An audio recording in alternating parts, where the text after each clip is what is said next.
এই রাইস কুকারের এই কানেক্টিং তারটা জ্বলে গেছে।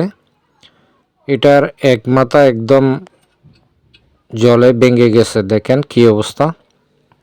এটাকে আমি এখন বাসাতে বানাবো। এটা বাজারে কিনতে গেছিলাম, এই জায়গাতে কানেকশন ছিল এটা, কিন্তু বাজারে পেলাম না।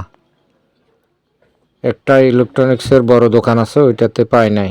এখন আমি যখন টেক রিলেটেড কাজ করি, তাহলে আমি এটার জন্য বসে থাকবো কেন? অ্যাকচুয়ালি আমার কোনো ওস্তাদ নাই, আমি ইউটিউব থেকে এই কাজগুলো শিখেছি। আগে একটা ভিডিও বানিয়েছিলাম রাইস কুকার নিয়ে, 50 টাকা দিয়ে ম্যাগনেট চেঞ্জ করা, ওই ভিডিওটাও দেখে নিতে পারেন। অনেক মূল্যবান ভিডিও আছে আমার এখানে, আমি কোনো ফেক ভিডিও বানাই না। তাহলে এটা এই পাশে এরকম ছিল, অন্য পাশেও ছিল এরকম, এটা ভেঙে গেছে। এটাকে বানালাম। এই পাইপটা কিনে আনছিলাম, এটা যেখানে হিটার জাতীয় গরম ইয়েতে ব্যবহার করা হয়। আমার কাছে ইনসুলেটিং তামার তার ছিল, ওইটা ব্যবহার করছি। এটা না থাকলেও আপনি যে কোনো ইলেকট্রিকের তারের ভিতর থেকে চিকন হলে কয়েকটা তার নিতে হবে, মোটা হলে ভালো হয়। এই পাইপের মধ্যে দিয়ে এটাকে সাইজ মতো করে বানিয়ে নিতে পারেন। এই পাইপগুলো সহজে জ্বলে না, এটা বিশেষ করে গরম জায়গাতে ব্যবহার করা হয়।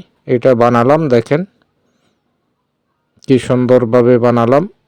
এক সাইড খোলা রাখছি, কারণ এক সাইডে স্ক্রু খুলে গেছে, ওটা খুলতে পারতেছি না, নষ্ট হয়ে গেছে। দেখেন এটা পরীক্ষা করে দেখছি, জ্বলতেছে না। এই জন্য এই পাইপগুলো যেখানে হিটার জাতীয় কিংবা গরম জায়গাতে ব্যবহার করা হয়।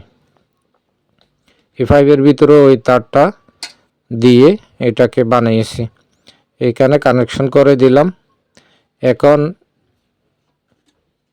একটা জিনিস কি জানেন, আপনারা সোশ্যাল মিডিয়ার পিছনে কন্টেন্ট ক্রিয়েটর হতে চাইয়ে আপনাদের সময়গুলো নষ্ট না করে টেক রিলেটেড কাজ করেন, আপনার জীবন নিজেই প্রতিষ্ঠিত করতে পারবেন। কানেকশন লাগিয়ে দিলাম, দেখেন এটা পানি গরম হচ্ছে, একদম সব কিছু আপনাদের চোখের সামনে দেখাচ্ছি।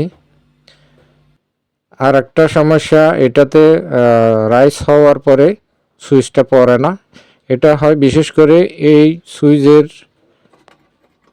নিচে একটা পাত আছে, এটা ইনব্যালেন্স হয়ে গেলে রাইস হয়ে যাওয়ার পরও সুইচটা পড়ে না। এটাকে একটু